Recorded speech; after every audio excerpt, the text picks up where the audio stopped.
Hi, everyone. Welcome to our session for the Innovations in Pedagogy Conference. I'm going to go ahead and share my screen, and then we will get started.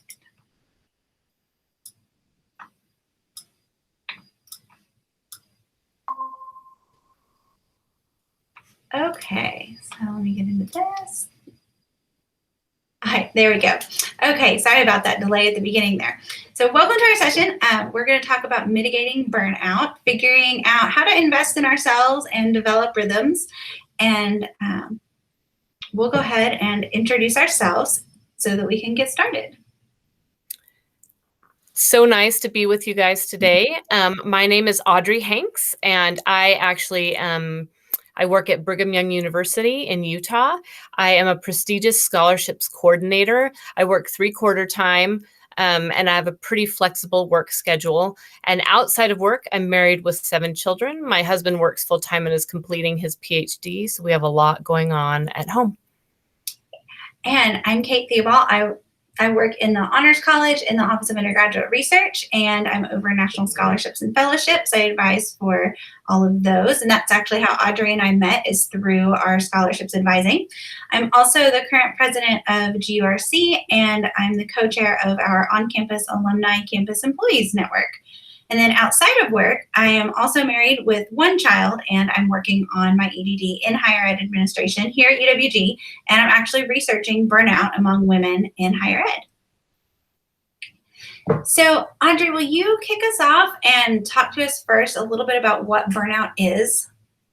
Yes. You know, burnout is really difficult to define. There's a lot of research on it, but a lot of the research has a hard time pinning down a great definition. But even though it's difficult to define, we can all recognize it. You know, you saw the title for this presentation, and even though you probably have not done research on burnout, you knew essentially what we were talking about. One of the descriptions is burnout is a syndrome of emotional exhaustion and cynicism with 3 primary domains: emotional exhaustion, depersonalization, and reduced personal accomplishment. Also, exhaustion is the primary cause of burnout and receives the most attention in the research. I want you to think about what burnout feels like to you. You know, it feels like different things to all of us, but the emotional exhaustion, sometimes even physical exhaustion that goes along with that. Depersonalization, kind of feeling disconnected from the people around you, whether that's the students you're working with or your colleagues or even sometimes family members. And reduced personal accomplishment, feeling like you're working and not really being very productive or getting very far with all of the work you're putting in. And I want you to think about, again, that looks a little bit different for each of us. So think about what that perhaps looks like for you. So now we want to talk about, why are we talking about it now, and how does it apply to you? Thanks. I think really this is a topic that matters in a teaching and learning conference, because we don't serve our students well when we're burned out. You know, that depersonalization comes in, and that kind of just disconnection from our work. But also, higher ed is a field that is prone to burnout. And the type of work that a person does contributes to whether they experience burnout. And that especially holds true for people who work with other people. So for us, that's working with students. It's the faculty and the staff at a university who have the most direct contact with students. And when burnout was first researched back in the 70s, they looked at people who worked in like counseling areas and people who had, you know, clients that they had to really care for. So it's that people work and that work that requires us to care for others. So over time, that emotional investment, especially in our students, can lead to burnout. And I say over time, but it's actually not that much time. Burnout can happen within about a year on the job. And having additional administrative tasks, which I'm sure we can all relate to, especially now, that can exacerbate the experience of burnout. So really, we burn out when we have demands and resources that don't line up. So if we have more demands than we have the resources to meet, whether that's, you know, resources like time or, you know, the capacity to handle additional tasks, or if that's actual resources like financial resources and supplies and that sort of thing. When demands and resources don't meet, that's when you can experience burnout. And that definitely does happen in education, and especially with those in higher education who are teaching and in constant contact with students. So if we're looking at ways to better engage with our students, to better serve our students, then burnout, I think, is something we really do need to be talking about. So there are lots of things that organizations can do, or that the university as a whole can do, different initiatives and things to help kind of reduce or prevent burnout. But I want to really focus on, and Audrey, if you'll add some to this, about like what we can do as individuals to help with burnout. Let's go a little out of order here and hear from Audrey about what we can do as individuals as far as connecting with others. I think this is so important because even though, again, our institutions can implement things to help, we can't necessarily rely on them to do that work for us. And we need to make sure that we are helping take care of ourselves so we can help take care of our students and do our jobs well. The connecting with others is such an important piece. Caring for each other, not just self-care, is the cure for burnout. At work, we can have support from colleagues in the form of teamwork or sharing responsibilities in positive collegial ways helps mitigate burnout. And at home, talking to a friend or partner who understands our stress can be an important resource in preventing burnout. And I think this is important because we all, I'm sure especially right now, we recognize the power of connecting with others. It's so essential, even if you're an introvert. I actually am an introvert. And for extroverts, we think of them as needing that personal connection. But even introverts truly need that connection. They just need it in different ways than extroverts need it. And so we need to make sure that we are,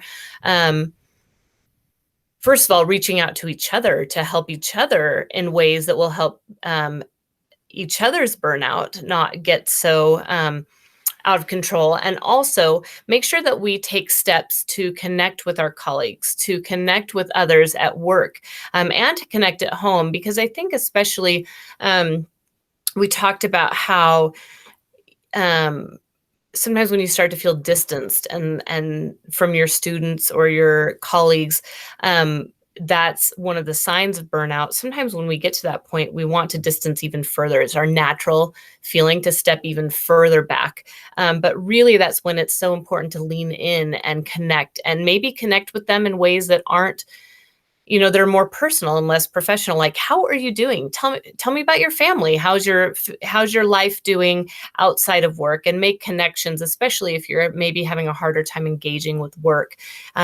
Connect with people at work, but about other aspects of your lives. And at home, having someone who can relate. Actually, this is one thing I love about having Kate in my life, is that she can relate exactly to what I'm feeling. So even though my husband is a great listener and a wonderful person for me to bounce things off of, it's nice sometimes to have someone who understands, I'm in the middle of this really crazy busy season, and she understands exactly what that's like. And so by connecting with her, I'm able to feel more connected to her, and it also lifts a little bit of that burden from my shoulders.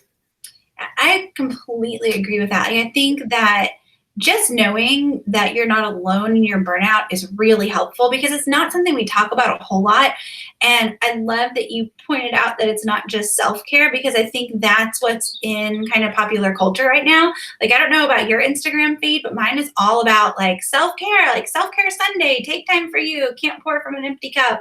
And all of that's true and all of that's great, but it really is the connections with other people. And I think it's so funny that you talked about how you are an introvert but still need that connection, because the other point I wanted to talk about with what we can do as individuals is taking time away. And I'm the extrovert. Like, I'm the one who wants that connection with other people. Normally outside of COVID years, I'm the one like organizing get-togethers and, planning lunches with colleagues and that sort of thing. But sometimes that time away from work truly is what you need to help with burnout. And some of the research talks about it actually in terms of like recovering from work. And that's daily, but it's also for those longer periods of a few days at a time. Which in higher ed, I think we need to flow with the seasons. So there are times of the year when you cannot just take a couple days off. You cannot take a vacation during, August, probably. That's not really, once classes start, going to work out. But there are times of the year where you could. And I know for me, I try to fill that time a lot with prep or those projects that have been on my plate all year and I haven't really had time to get to. And now that the students are away or it's a break, I can really do this work. But it's important to remember that you need that time away. And even on a day-to-day basis, if you're taking a lot of work home with you and doing a lot in the evenings, thinking, oh, I'm prepping for tomorrow, so my plate won't be as full tomorrow, doing more work is not going to take away from your burnout. Doing less work will help so that you can recover from work and take care of, what you need to at home. And also burnout, in the research originally, it was all connected with employment. Like work is what leads to burnout. But now more recent research is also showing that what happens at home and what happens in your personal life on top of what happens at work is what contributes to burnout. And so I think that's why it's important to have, those support systems at work, but also at home and outside of work, because both contribute. So you need to look for solutions in both areas. And time away from work will help with that. So let's look now at some ways that we can advocate for ourselves as we're working on burnout prevention. I know on that last slide, gosh, we could have spent the whole presentation there. But let's look at a couple ways that we can advocate for ourselves as we are working on this, because we may not have a full team or a supervisor behind us saying, yes, let's work on burnout. So, let's talk about some things that we can do. My main point here is to share the research, depending on who your supervisor is and kind of what department you work in. Sometimes having that research to back what it is that you're trying to do will go a long way. So there is research to show that burned out educators are not serving their students as well as they do when they're not burned out. If you can take your evenings or a couple days away in a season that is not quite as busy, you may actually be able to do your job better, and you may be able to serve your students better, which really is the point for why we're here. So I think sharing that research, that it's not just you saying, oh, I need a break or I need time off, but it really is backed by various studies saying, we need that time away, that this will help us to better achieve our final outcomes, better serve our students. And then that collaboration as well, if you're able to work with other people or kind of share your load, there is research to show that will help us to do our jobs better. And so, Audrey, can you talk to us more about what it is that actually looks like? Not just sharing the research, but how do we actually have those conversations? Yeah, I think that's so important. I think obviously there are things you can do yourself that aren't communicating with other people, but I think such a big part of this is talking to other people about it. So asking for clarity, help, or advice. I'm starting with going to your supervisor and saying, this is what I have on my plate. What should I put first? And what are you okay with me putting on the back burner for now? Because I think that having that conversation, first of all, I think then they are aware of, oh, she does have a lot going on right here. It's not reasonable to have all of these things being in the forefront. And so when you're just producing one project, results from one project or one or one task you need to be working on, and the other ones are taking longer, then they're at least aware of what's happening. Like, oh, this is why this is panning out this way. And so it's a little bit of a signal to them that, oh, this is what's happening. It's also a great way when you are overwhelmed and feeling burned out to know what to do. Sometimes you have so many things on your list that you're like, I don't even know where to start. That this going to someone and saying, this is what I have going on. What should I start with? It's helpful to give you some clarity to say, okay, this is what I need to focus on right now. And I can worry about the other things later on. Another great question is, who on our team is available to assist with this? Sometimes this happens because we don't want to let go, and we need to maybe choose to let go of pieces of a project. I know for me, I kind of want things done my way. I want them done right. And to let that go to someone else that I'm like, I'm not sure if this is going to be done exactly like I want. It's been really important for me to decide it's okay to have it be done differently, maybe than I thought, to have someone else help carry some of the load of the work that I'm doing. So asking who's available to assist. Another piece of this that's really important about having others to collaborate with is to consider if there's anything that you do that no one else can do. This is really important to consider.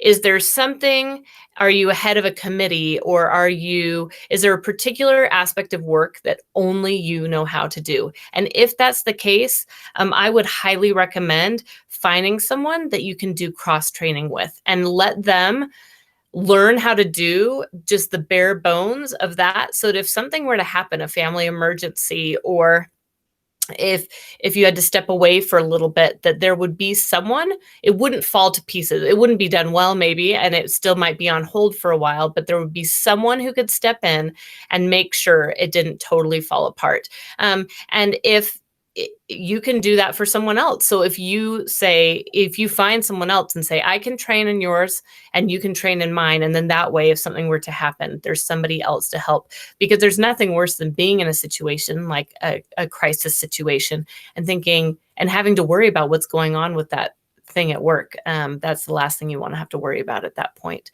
And then also in setting boundaries, we talk a lot about setting boundaries in different ways, but part of the problem is if we only set boundaries for ourselves and don't communicate those with anyone else, then there is added stress that compounds the burnout.